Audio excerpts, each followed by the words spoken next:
আসসালামু আলাইকুম দেশবাসী। আজ অত্যন্ত দুঃখের সঙ্গে বলতে হচ্ছে, মুসলিম বিশ্বের গর্ব, মুসলিম বিশ্বের অহংকার, মুসলিম বিশ্বের নক্ষত্র আজ খুব বিপদের মুখে আছে। যার কথা বলছি, ইরানের প্রেসিডেন্ট ইব্রাহিম রাইস। তিনি গিয়েছিলেন আজারবাইজ এবং ইরানের মধ্যকার একটি বাঁধ উদ্বোধন করার জন্য। সেই বাঁধ উদ্বোধন করার শেষে তিনি তার নিজ দেশে হেলিকপ্টারে করে ফিরছিলেন। আজারবাইজ উপকূলে একটি ঘন জঙ্গল এবং পাহাড়ি এলাকা আছে।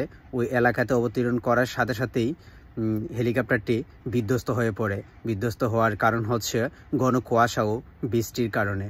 সো আমরা এমন একজন নেতাকে হারাতে যাচ্ছি যে কিনা মুসলিম বিশ্বকে ভালোবাসে, নিজের জীবনের চাইতে ফিলিস্তিনকে রক্ষা করতেছে নিজের জীবন বাজি রেখে। আজ আমরা তাকে হারাতে যাচ্ছি। জানি না সে কেমন আছে, কোথায় আছে। 16 ঘন্টা পরে মিলল হেলিকপ্টারে দেখা, এখনও পর্যন্ত মেলেনি ইব্রাহিম রাইস, আমাদের নক্ষত্র, মুসলিম বিশ্বের অহংকার। তার দেখা জানি না তার দেখা আজও আমাদের মিলব কিনা। সো আমরা মুসলিম বিশ্ব তার জন্য দোয়া করব, আল্লাহ পাক যেন আমাদেরকে, ইব্রাহিম রাইস ইরানের প্রেসিডেন্ট যেন আবার ইরানের ফিরে আসে, তার জন্য আমরা মন খুলে দোয়া করব। আল্লাহ পাক যেন সুস্থ সবলভাবে আমাদের মাঝে তাকে ফিরিয়ে দেয়, সেই কামনাই করছি। আসসালামু আলাইকুম।